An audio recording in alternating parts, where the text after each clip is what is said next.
Glória a Deus. Meus irmãos, a paz do Senhor. 58 anos, já é uma senhora, né? Então vamos orar, agradecendo e pedindo a Deus que continue nos abençoando, né? Senhor Deus, aqui estamos na Tua presença, sendo grato a Ti, Senhor, por essa data tão especial, 58 anos, com certeza, como disse o nosso pastor presidente, de muitas lutas, de muitas batalhas, mas também de vitória.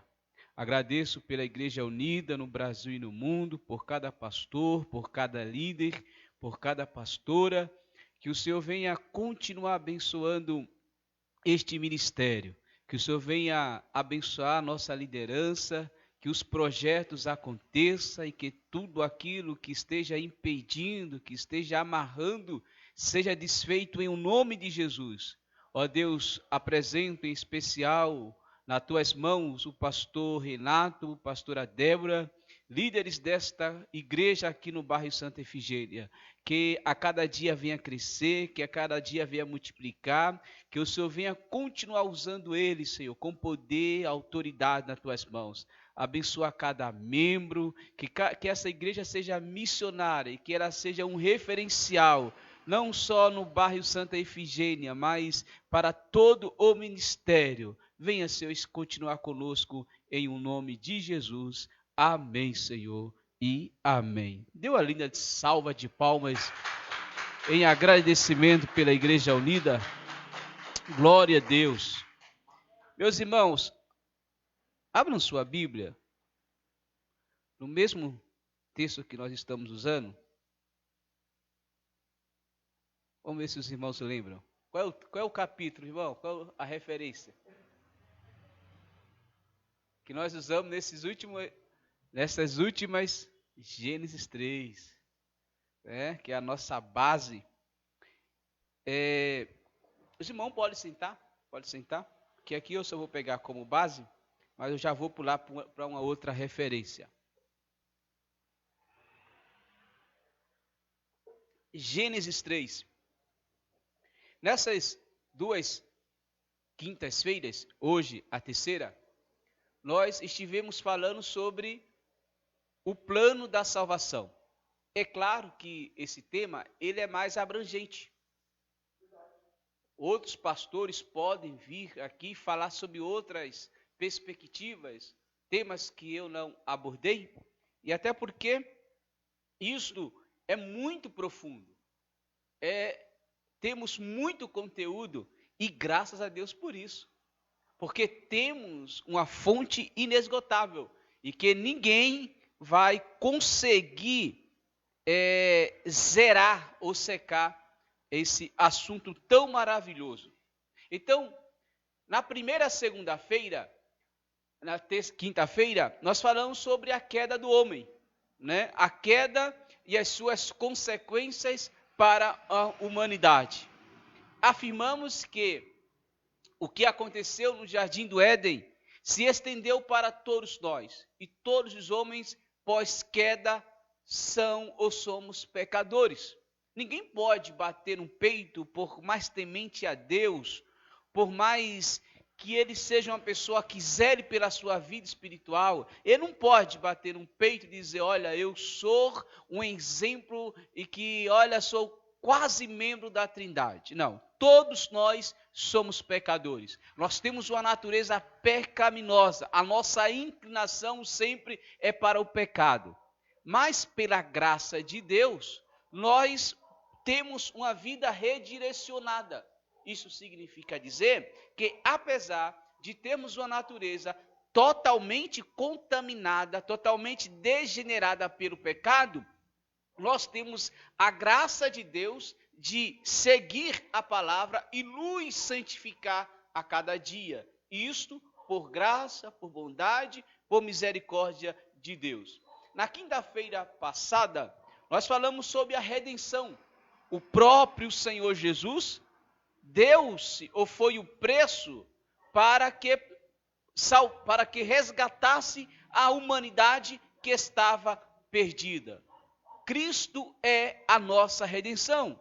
O sangue de Jesus nos comprou. Aquele homem que originalmente foi feito para adorar, foi feito para servir a Deus em plenitude, após o pecado, após a desobediência, em Gênesis, desobedecendo a ordenança de Deus, em Gênesis capítulo 2, versículos 16 e 17, ele agora foi lançado fora do jardim, mas não estava perdido. Deus colocou em prática o plano da salvação, enviando quem? O seu Filho Jesus Cristo. Jesus foi na cruz, morreu por toda a humanidade e nos dando a oportunidade de termos uma vida melhor, por que não dizer uma eternidade com Deus. E essa é a nossa esperança. Se eu perguntar para você, qual que é o objetivo de você ser crente? Se você for uma pessoa que compreende o mínimo do evangelho, você não vai dizer que você é crente porque quer uma casa boa. Você não vai dizer que você é crente porque quer prosperar financeiramente. Isso são consequências de uma vida com Deus. Mas o objetivo central da nossa fé é a nossa salvação. Porque quando o homem, lá no Éden, capítulo 3, foi lançado fora do jardim, aquele homem precisava de um resgate. E quem foi esse resgate? O Senhor Jesus. Mas para que foi esse resgate? Para que nós não pudéssemos ser perdidos eternamente.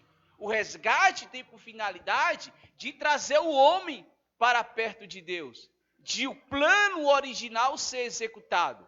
E aqui, no capítulo 3 do Gênesis, no versículo 7 e no versículo 24, nós temos um paradoxo, nós temos um confronto de ideias, um confronto de atitude. Por exemplo, quando o homem pecou, quando eu falo homem, tá?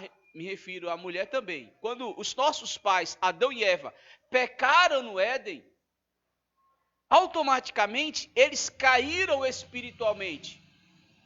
Eles passam a ser pecadores diante de Deus. Agora, a sua natureza está corrompida. Então foge do plano original de Deus.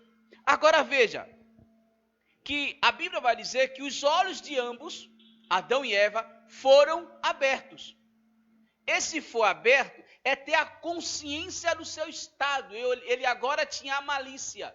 Eles não são mais inocentes. Até então, antes de desobedecer a ordem de Deus, os nossos pais, Adão e Eva, viviam na dispensação da inocência. Eles viviam dentro de um plano que Deus preparou para eles. Mas quando eles pecam, automaticamente eles saem da inocência para a consciência. Ou seja, eles agora são conhecedores do bem e do mal. Por isso que a Bíblia diz, e os olhos de ambos foram abertos. Eles agora sabem, eles agora têm malícia. Eles sabem o que é errado, eles sabem o que é certo. Eles sabem o que é pecado. Eles sabem o que é matar, eles sabem o que é roubar, eles sabem o que é destruir. Ele tem agora a consciência dos seus atos. Agora veja que para cobrir o seu pecado, o versículo de número 7 vai dizer, e coseram folhas de figueira e fizeram para si aventais. Para que ele fez esses aventais? Porque ele tinha consciência que estava nus. Ele tinha consciência do seu estado. Ele tinha consciência da situação que ele se encontrava diante de Deus. Eles eram pecadores. Então eles acham que fazendo aqueles aventais de folha de figueira, eles agora estão cobertos. Porque literalmente eles estavam nus. Agora veja que quando Deus entra na história, quando Deus sentencia Adão, Eva, a própria terra, o versículo e Deus vai dizer como que vai suceder a vida deles após a queda. No versículo de número 24, vai ter um confronto de ideias. Porque se o homem está fazendo aventais com folha de figueira, Deus agora vai fazer túnicas de peles de animais para os vestir. O que isto, de uma maneira simbólica, de uma maneira escatológica, de uma maneira futura, quer dizer para nós? Quer dizer, aqui representa uma espécie ou uma tipologia da justificação de Deus para com o homem. É como se Deus está dizendo, as suas obras, as suas folhas de figueiras não são suficientes para se salvar. Então Deus faz túnicas com pele de animais, como se estivesse dizendo, eu é que tenho a condição de reorientar a vida de vocês. Então, enquanto que o homem está fazendo aventais, Deus está fazendo túnica. E aqui, irmão, é um parente muito interessante. A humanidade continua fazendo aventais. A humanidade continua fazendo essas maneiras, essas formas de se relacionar com Deus, achando que o homem tem condições de se aproximar de Deus. Às vezes, nós de maneira sutil, ignoramos a obra exclusiva de Deus no plano da salvação. Isso é o quê? Isso é aventais. Mas Deus tem o seu plano. E qual é o plano? É uma forma de Ele trazer o homem para perto dele através da cruz. Então Deus faz a túnica como se estivesse justificando o homem. E aqui, irmãos, é interessante, e creio que eu já falei isso nas quintas-feiras passadas, que quando Deus faz a túnica, Deus lança o homem para fora do jardim. Quando nós lemos a princípio, versículo 23 e 24, parece que esse lançar fora é Deus castigando o homem. Mas não é totalmente. É um castigo com amor e não um castigo pelo castigo. Não é uma sentença vazia. Não é uma sentença dizer, olha, você errou, então você vai pagar por isso e acabou. Não. Quando Deus lança o homem fora do jardim, é porque Deus vai colocar o seu plano em atuação.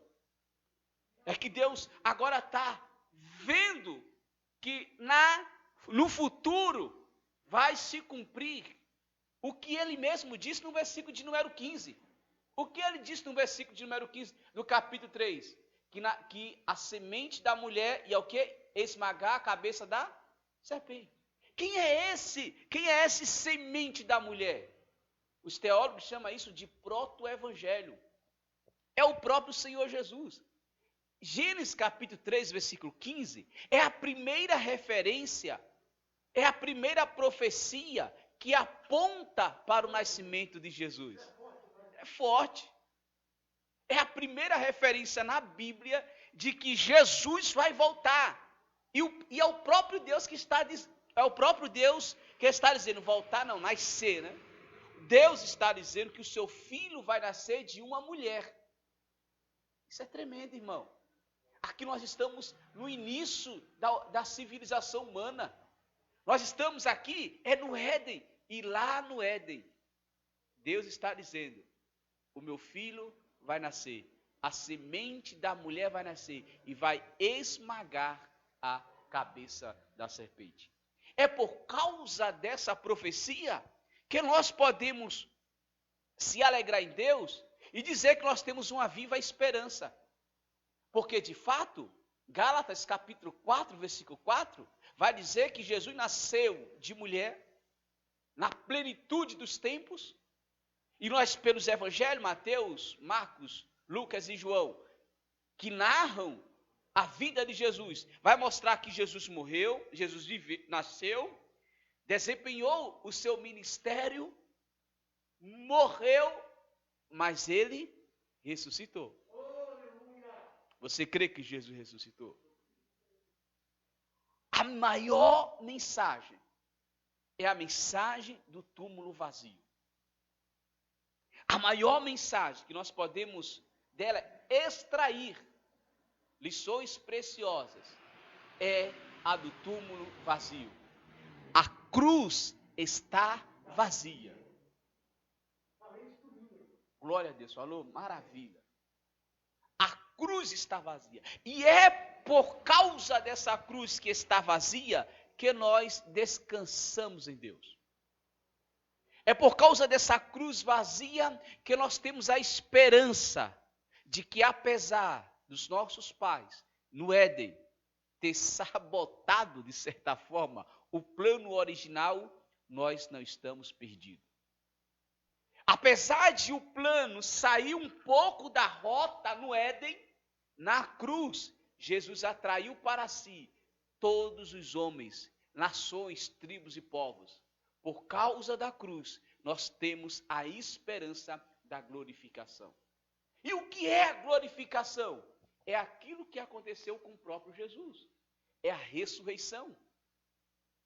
Jesus não ficou preso na cruz. Jesus ressuscitou, irmão. E isso aqui tem que ser central.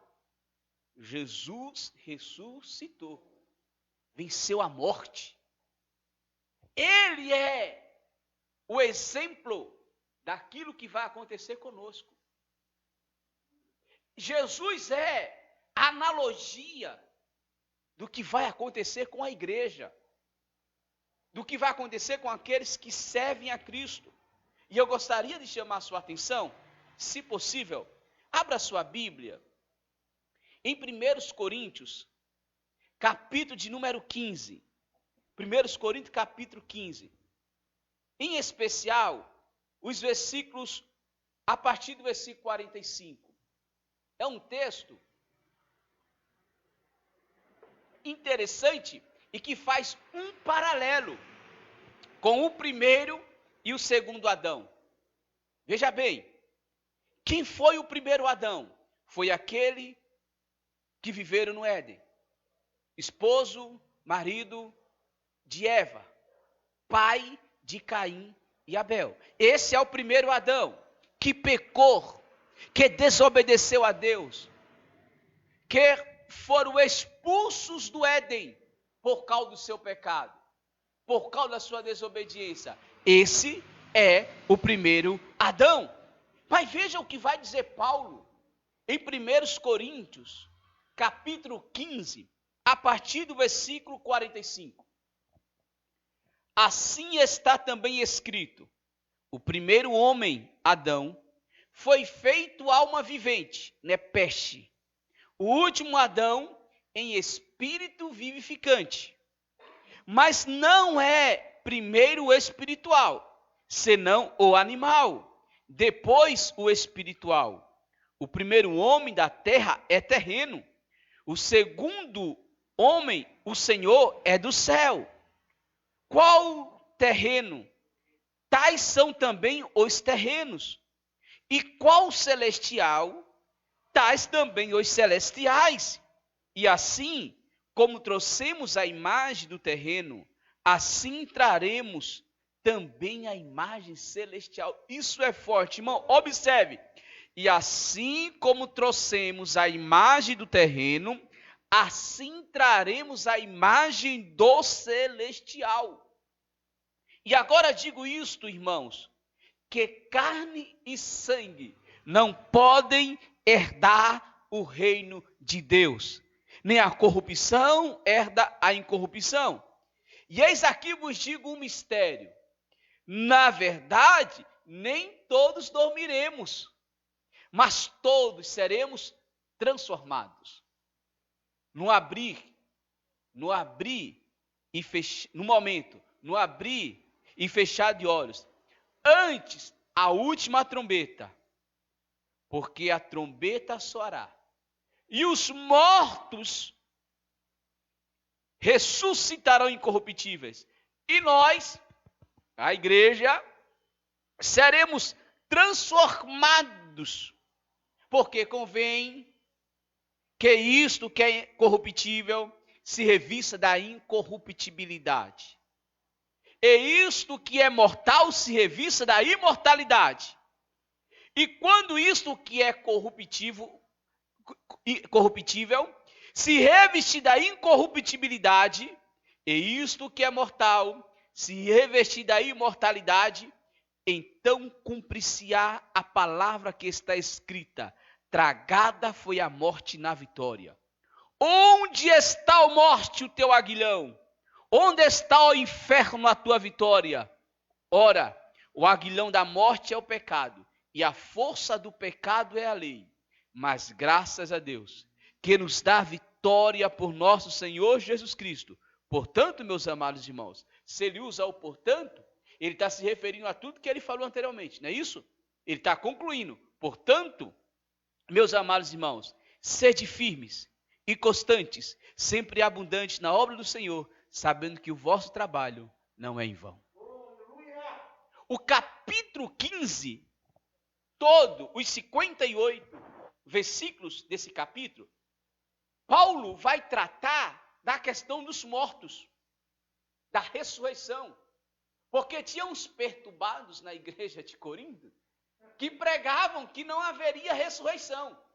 Então Paulo está dizendo, não, vai haver, por quê? Porque Cristo ressuscitou. Ele é o quê? Ele é o nosso exemplo. Se Cristo não ressuscitou, é vã nossa fé. Paulo vai começar a trabalhar essa doutrina que é central em nossa fé, a ressurreição dos corpos, a ressurreição daqueles que morreram em Cristo. Por quê? Porque Cristo ressuscitou, e se Cristo ressuscitou, todos aqueles que morreram em Cristo ressuscitarão primeiro. E aí Paulo, ele vai fazer paralelo interessante com Adão. Ele vai pegar o Adão do Éden e fazer uma comparação com o segundo Adão. Quem é esse segundo Adão? Jesus. O primeiro Adão é o de Eva. O segundo Adão é o Cristo. Por quê? Porque Jesus é o exemplo perfeito, é o plano verdadeiro, é a ideia, o protótipo, o paradigma, o modelo daquilo que Deus queria para os nossos pais no Éden.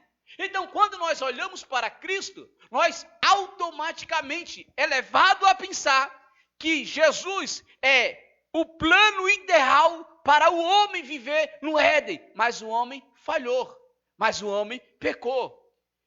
Quando Paulo faz esse comparativo, Paulo está dizendo, ou Paulo está mostrando, que Jesus é superior ao primeiro Adão.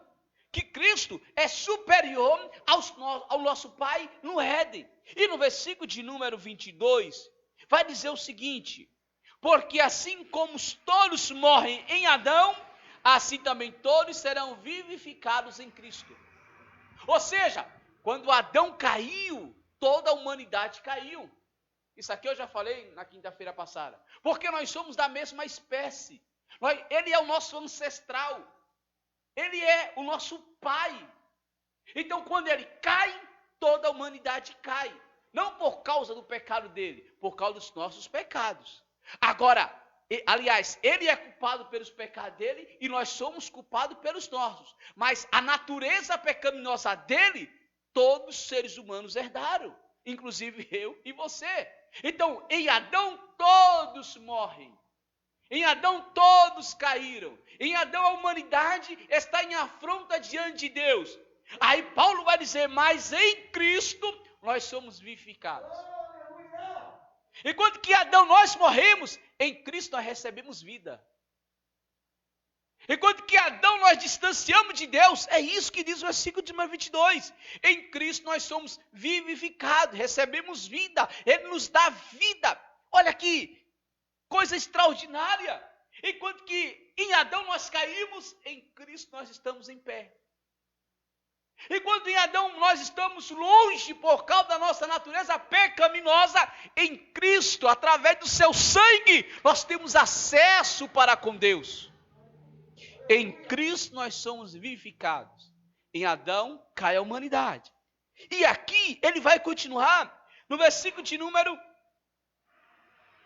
45, que é onde que nós lemos. E ele vai fazer uma comparação entre o terreno e o celestial. Interessante, irmão, que no versículo 47, olha o que Paulo vai dizer. O primeiro homem da terra é terreno, claro. Por quê? Da onde como foi criado? Gênesis 2:7, do pó da terra. Então o homem, ele é terreno. Ele tem uma natureza terrena. Nós carregamos elementos químicos da terra. A nossa natureza, digo, estrutural, não no sentido carne de pecado, mas de estrutura biológica, é terra. Nós somos terreno. Mas quando ele vai se referir a Cristo, ele faz um parêntese no versículo de número 47. O segundo homem, o segundo aqui é Cristo. O segundo homem, aí vírgula, o Senhor. Esse detalhe aqui faz toda a diferença. Porque Cristo não é só o segundo homem, ele é o Senhor. Ele comanda e não é comandado. Ele dá ordem, mas não recebe ordem. Bom, eu não sei se vocês já viram, eu acho que vocês são mais crentes do que eu, então vocês não ficam nervosos. Eu fico muito nervoso, irmão, quando eu vejo camaradas dizendo assim, eu ordeno, eu exijo, coloca Deus contra a parede. Já viu essas frases? Eu quero saber qual é o tamanho dessa parede que vai aguentar Deus. Nós somos criatura, criatura só obedece. Se Deus quer, amém. Se Ele não quer, amém. Ele é Senhor. Se Ele quiser abrir uma grande porta para você, glória a Deus, me chama para comer churrasco. Vou dando glória a Deus. Mas se Ele não quiser, a gente come um bife da granja, o nosso bendito ovo, sem nenhum problema. Ele é Senhor, irmão. Senhor manda, Senhor dirige. Ele não é só o segundo homem, ele é o Senhor.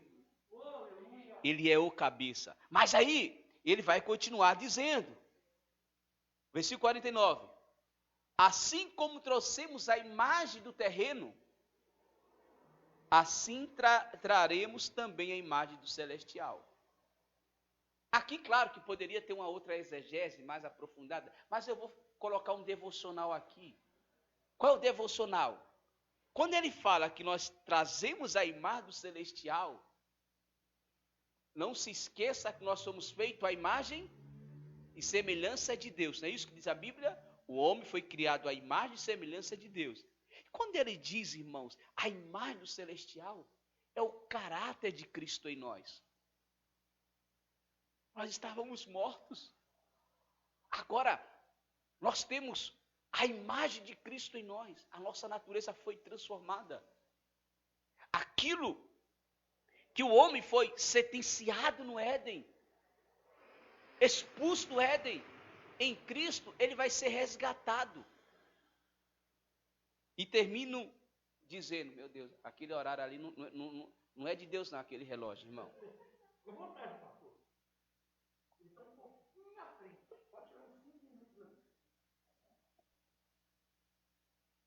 Olha o versículo de número 50. Nós temos a imagem celestial. 7. Se eu for boa de matemática, eu tiro. 38. A imagem de Cristo. Irmãos, a Bíblia diz que todos os homens em Adão morreram, certo? Por causa do homem entrou o pecado.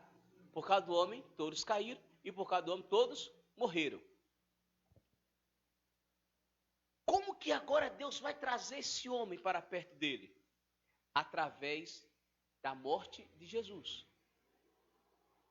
Quando o homem aceita Cristo, quando o homem tem um encontro com Cristo, nele é gerado essa imagem celestial. Nós agora temos vida com Deus. Nós agora temos uma vida com o Senhor Jesus. A natureza dele é produzida em nós. Agora deixa eu te falar uma coisa. Por que nós precisamos da interferência de Deus em nossa vida? Porque, quem pode ler para mim o versículo 51? Se eu deixar frio aqui, você vai dormir, né?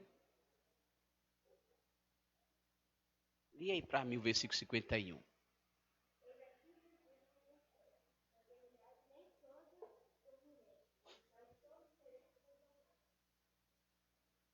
Na verdade, aliás, versículo 50.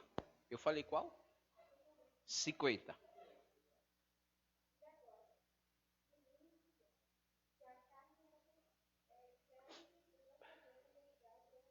Para aí.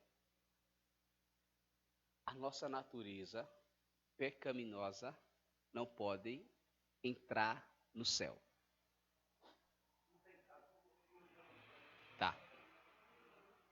Versículo 50.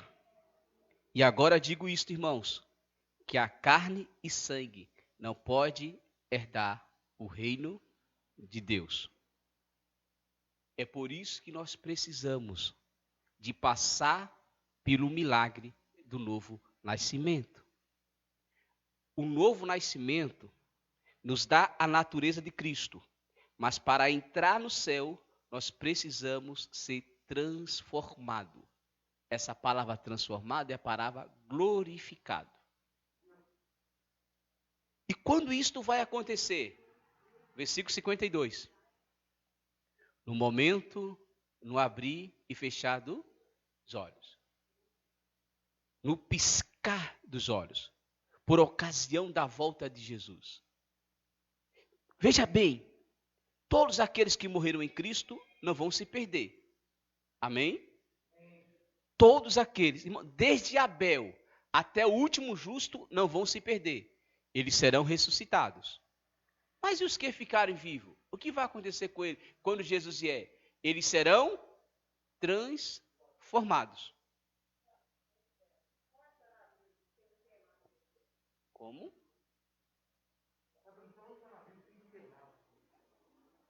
Depois respondo. Pode ser? Os mortos ressuscitam em corpo glorificado, primeiro eles. E Paulo vai dizer, em 1 Tessalonicenses capítulo 4, do versículo 13 ao 17, que depois nós, os que ficarmos vivos, seremos transformados. Significa dizer que os mortos em Cristo ressuscitarão primeiro. Depois, nós que estivermos vivos, seremos o quê? Ressuscitados? Não, nós seremos transformados. Isso que foi lido aqui. Por quê? Porque carne e sangue não pode herdar o reino dos céus. O nosso corpo terá que passar por uma metamorfose, uma transformação. É essa transformação que nos levará ou que nos adaptará ao mundo metafísico de Deus.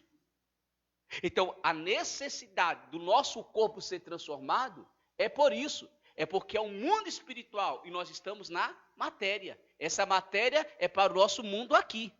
Mas para lá tem que ser um corpo transformado. Então nós seremos transformados pelo próprio Cristo. Por ocasião do arrebatamento da igreja. Porque no arrebatamento da igreja nós teremos dois fenômenos. Ressurreição e glorificação. A ressurreição é para os que morreram.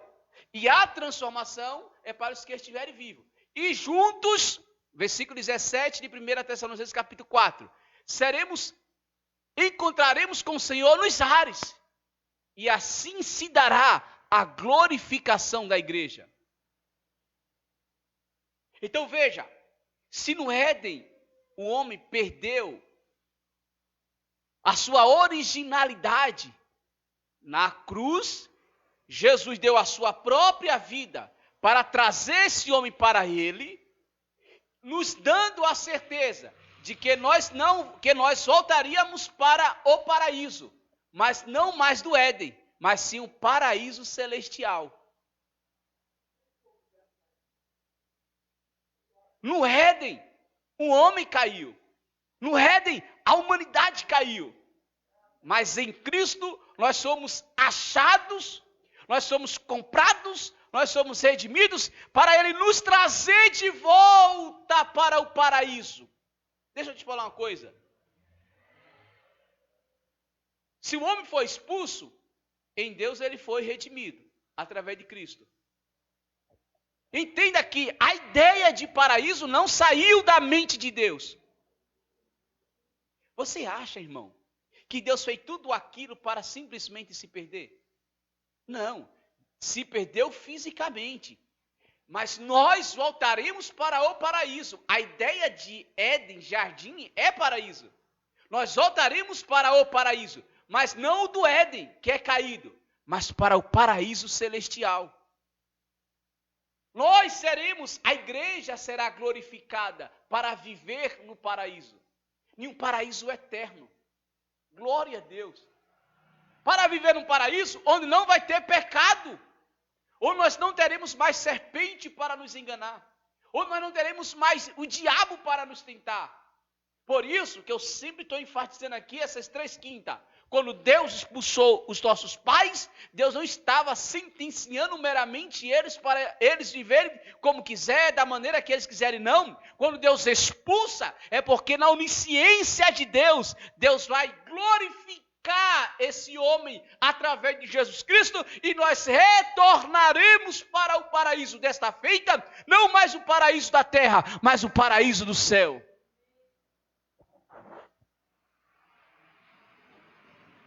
Em Cristo nós somos achados.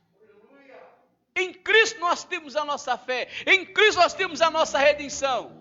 Em Cristo nós temos a nossa esperança. Em Cristo nós temos essa certeza de que nós não vamos continuar nessa labuta diária, nessa luta diária, carregando o peso do pecado, o fardo do pecado. Nós temos a certeza em Cristo que nós vamos voltar para o paraíso. Nós voltaremos para Deus, da onde que nós saímos. Você tem essa esperança? Glória a Jesus. Agora veja que se faz necessário que passemos pela cruz, irmãos. Quando nós passamos pela cruz, nós somos regenerados. Nós somos transformados. Temos a nova vida, o que Paulo disse em 1 Coríntios, capítulo 5, versículo 17. Quem está em Cristo é uma nova criatura. Essa nova criatura, que é o versículo de números 49, a imagem do celestial tem que estar viva em nós. Nós temos a imagem de Cristo, nós temos a mente de Cristo, nós temos os atributos de Cristo, nós temos a vida de Cristo em nós, não porque nós merecemos, é porque nós estávamos perdidos, mas nós somos achados pela misericórdia do Senhor. Cristo vai transformar o seu corpo. Eu fico imaginando, pastora Débora, como será? Imagina um monte de crente só subindo em corpo glorificado. Que maravilha será isso? Eu não quero ver, eu quero subir. Mas que vai ser bonito, vai ser. Creem de todo mundo. Para nós que está um pouquinho gordinho assim, né, Renato? Maravilha! A gente sobe sem fazer prejuízo nos ares. Nós vamos ser glorificados, irmão. Glorificado aqui não é no sentido de você ser adorado, não, porque adoração é só para Deus. Glorificado é no sentido que você vai ter um corpo transformado, um corpo em glória, para ir morar no céu. Porque só assim nós poderemos entrar no céu. O que nós lemos aqui? Que carne e sangue não pode herdar o reino dos céus. Então, se a nossa matéria humana não pode entrar no céu, o nosso corpo será transformado em corpo glorificado. Isso vai ser maravilhoso. E se nós voltarmos aqui nos versículos, que essa não é a ideia, mas se nós voltarmos aqui no versículo, Paulo vai fazer comparativo de estrelas. Um tem a estrela do sol, outro tem a estrela da lua, outro tem a estrela tem o brilho, né? Das estrelas, aliás, uns têm o resplendor, o brilho do sol, ou tem o brilho das estrelas, ou tem o brilho da lua. O que Paulo está dizendo? Que cada um vai brilhar. Quando forem ressuscitados, cada um vai ter um brilho. Olha que maravilha. Irmão, essas coisas só acredita quem é crente mesmo. Porque eu vou te falar que tem até crente que não acredita nessas coisas. Mas nós receberemos a transformação dos nossos corpos e vamos morar no céu. Você crê nisso? Agora veja que há uma relação entre o versículo 50 e o versículo 53. Porque o versículo 50 vai dizer que não podem. E no versículo 53 vai dizer que convém. Está deixando muito claro que para ir para o céu, morar na dimensão de Deus, morar na plenitude de Deus, nosso corpo passará por uma metamorfose, passará por uma transformação, porque carne não pode herdar o reino dos céus, e no versículo 3, ele vai dizer, convém que isto que é corruptível, a nossa natureza degenerada, que morre, se revista da incorruptibilidade. É isto que é mortal da imortalidade. Significa dizer que quando nós sermos glorificados por ocasião da volta de Jesus, nós seremos imortais. Nós não morreremos mais. Por isso que Paulo vai dizer ainda nesse capítulo que o último inimigo do homem é a morte. Nós lá, quando Jesus vier buscar e nos levar de volta para o seu paraíso, a nós venceremos a morte eternamente. A morte será vencida. Nós teremos poder sobre ela, porque ela não nos levará mais para 7 palmos abaixo da terra. Estaremos eternamente com o Senhor. Eternamente com o Senhor. Convém que isso que é mortal. Agora veja, que é tão verdade isso, que o versículo 54 vai fechar essa ideia. Porque, como ele vai dizer, quando isso que é corruptível, a nossa natureza, e quando isso que é mortal, a nossa natureza, se revestir de incorruptibilidade e de imortalidade, olha o grito da igreja, olha o grito dos salvos, olha o grito daqueles que subiram, olha, vai dizer, qual vai ser o grito? Tragada foi a morte na vitória.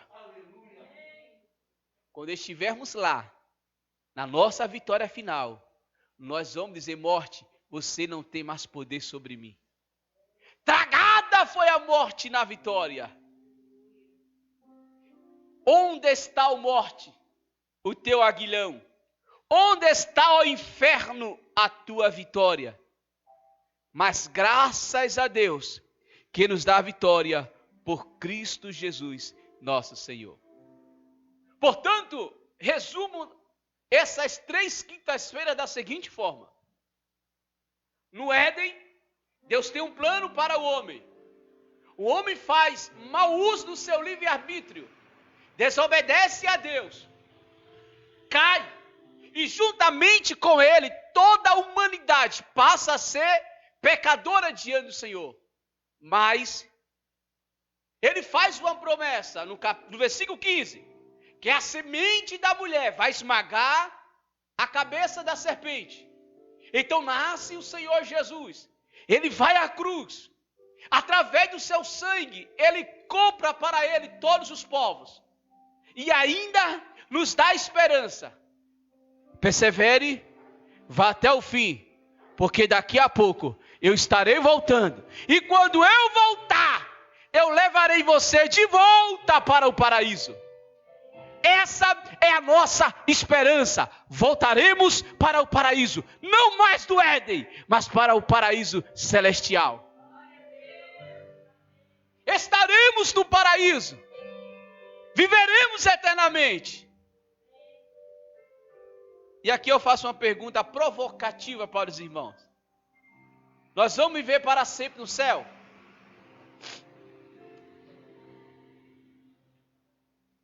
Nós não vamos viver para sempre no céu. Porque o reino de Cristo vai ser na terra. O céu é estágio. Dentro de um plano escatológico.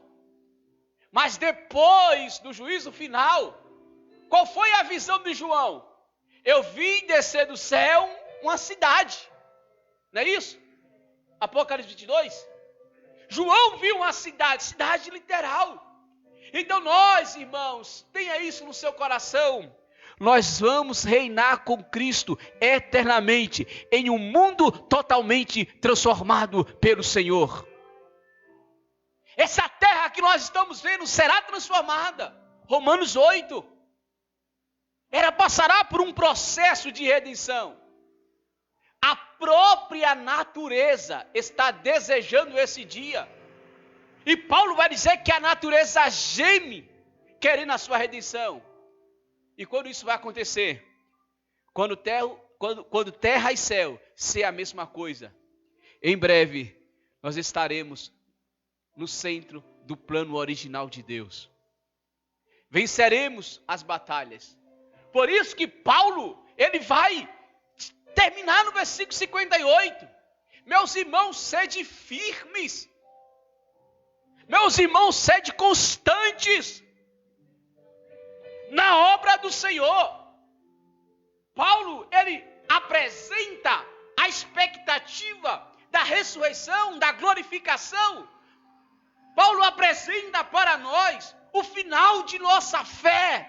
Mas ele está dizendo, enquanto que não chega esse dia, sede firme. E quando não chega esse dia, seja constante. Não desanime. Permaneça. Sirva ao Senhor com interesse de coração. Sirva ao Senhor da melhor maneira que você puder. Mas não é simplesmente de uma forma rotineira. É de uma forma abundante. Não é uma forma simplesmente religiosa.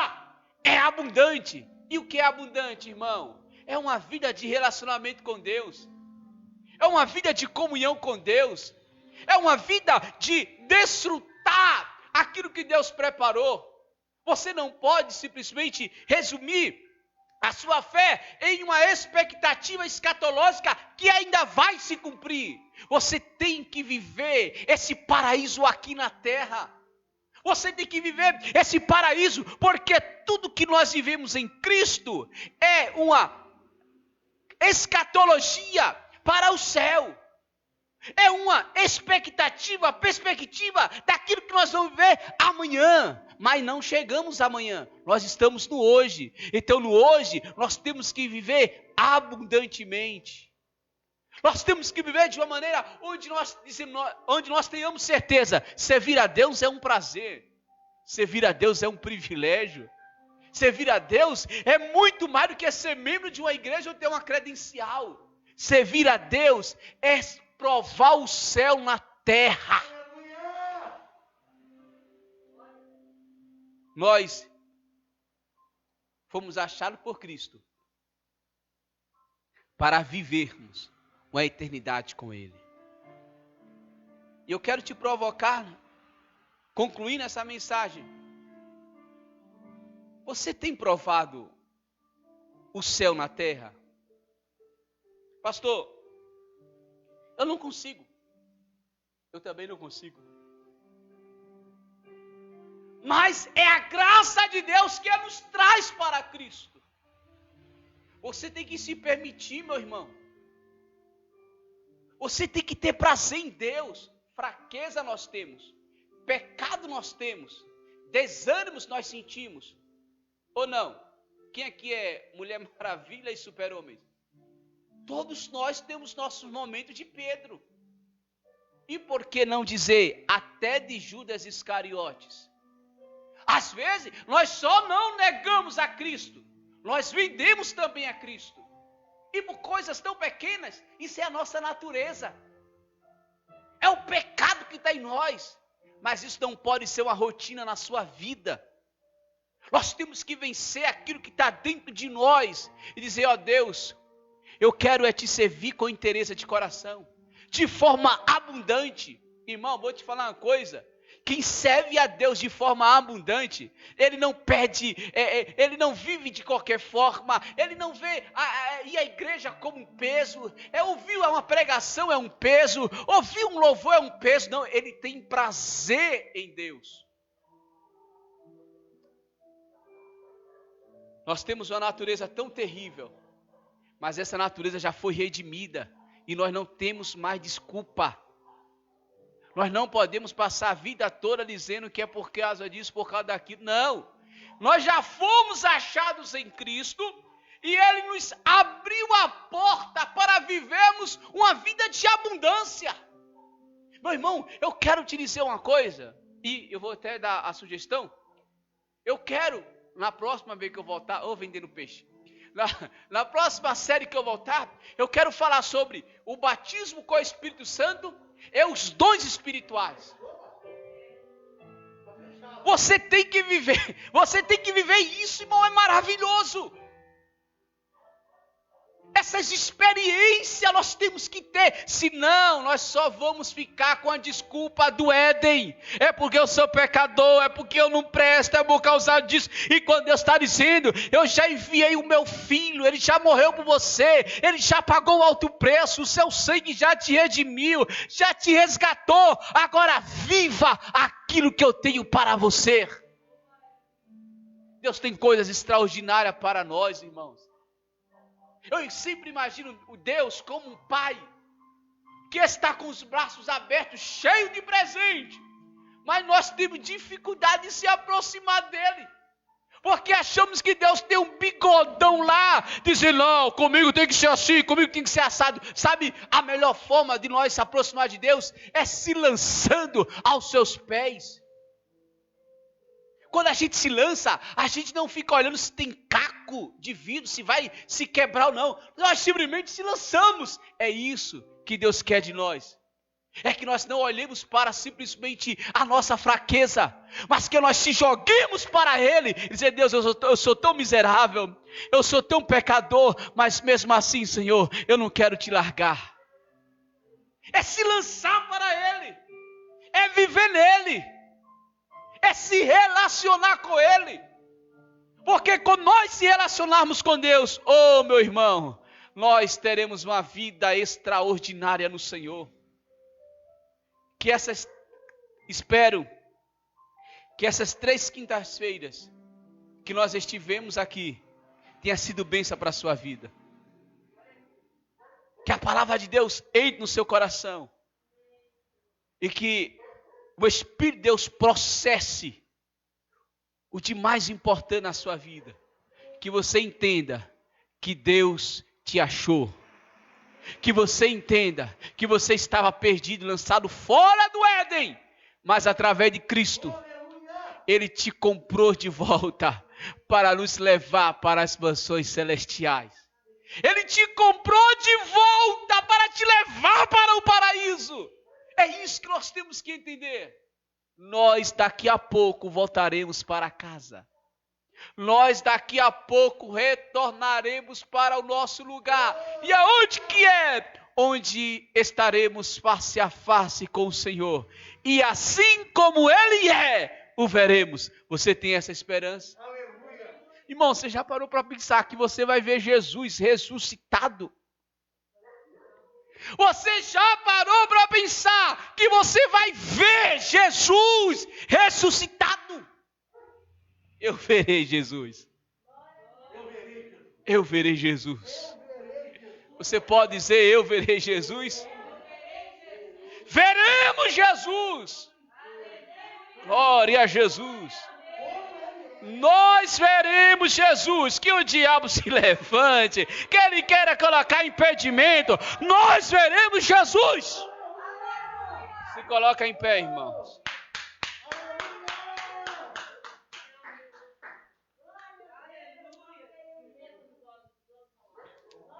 Aleluia, irmãos. Glória a Jesus, nós veremos Jesus, ponto final e acabou-se. Vamos orar. Ore a Deus, seja grato a Ele pela sua salvação, meu amado. Deus vai fazer coisas grandes, viu, pastor Renato? Onde há o Espírito de Deus, aí há liberdade. Seu Deus, aqui estamos na tua presença. Onde o Senhor nos permitiu, usando o teu filho, pastor Renato, pastora Débora, para nessas 3 últimas quintas-feiras, estivéssemos aqui ministrando a Tua palavra, Pai. Ó Deus, o que eu te peço de todo o meu coração é o que o Senhor nos dê a certeza de salvação cada vez mais. É que os prazeres deste mundo não venham tirar de nós a convicção de salvação.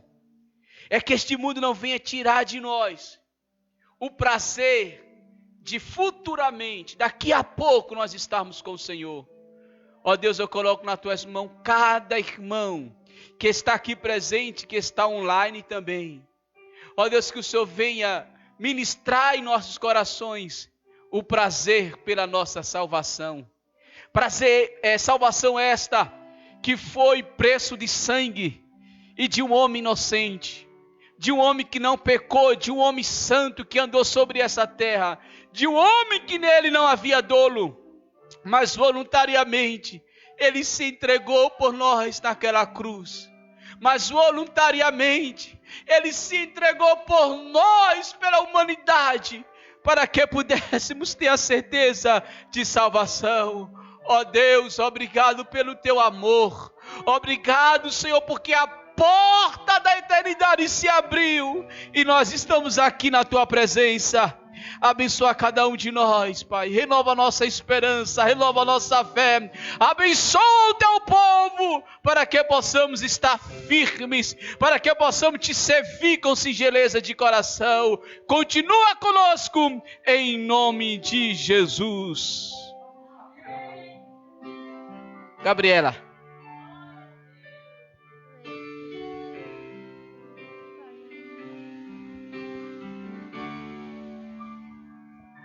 O meu orgulho me tirou do jardim, tua humildade colocou jardim em mim. Pois se eu vender tudo que tenho, em troca do amor eu falharia.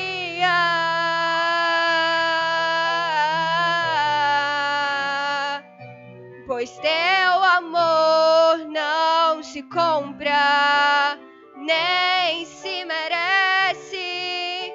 O amor se ganha, de graça o recebe. Eu quero conhecer Jesus. Eu quero conhecer Jesus. Eu quero conhecer Jesus. Eu quero conhecer Jesus. Meu amado, és o mais belo entre milhares e milhares. Meu amado, és o mais belo entre milhares e milhares.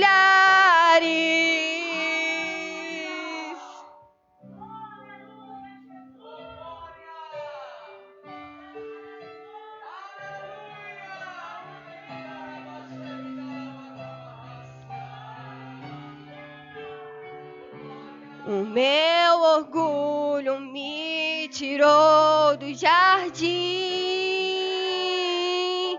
tua humildade colocou jardim em mim. Pois se eu vender tudo que tenho, em troca do amor eu falharia.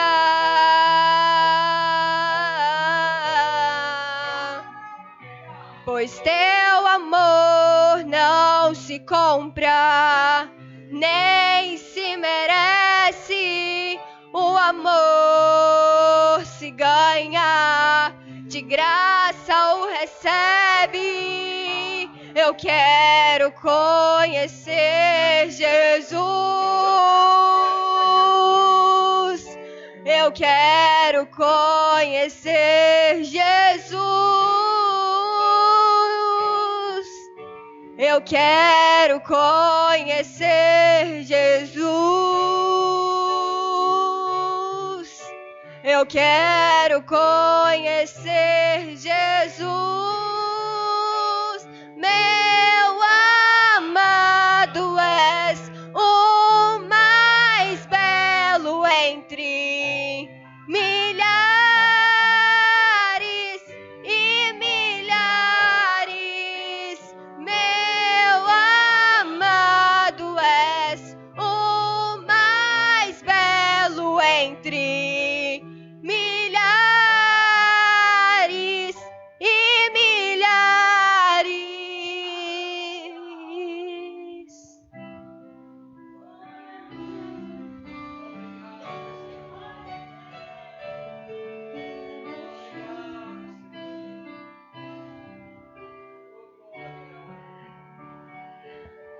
Yeshua.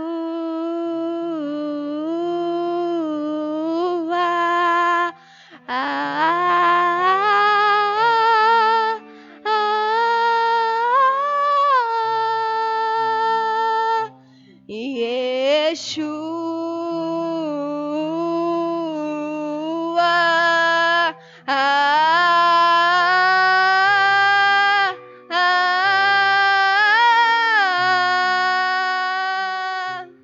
Yeshua.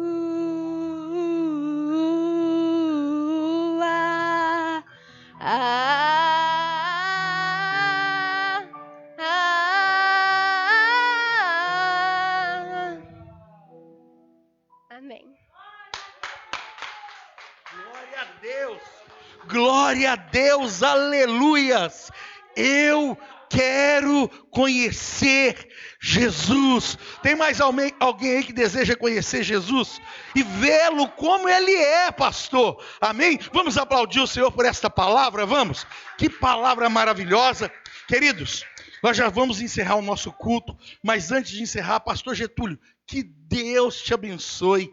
Que Deus recompense sobre a sua vida esse tempo tão precioso que tivemos com o Senhor nessas 3 quintas-feiras, que se repita outras vezes. Amém? Muitas pessoas assistindo, ou melhor, não assistindo não, né? Sendo ministradas de casa através do nosso culto online. E você que esteve aqui, eu tenho certeza que você foi tremendamente abençoado, amém? Pastor, já fica o convite aí para o batismo com o Espírito Santo, né?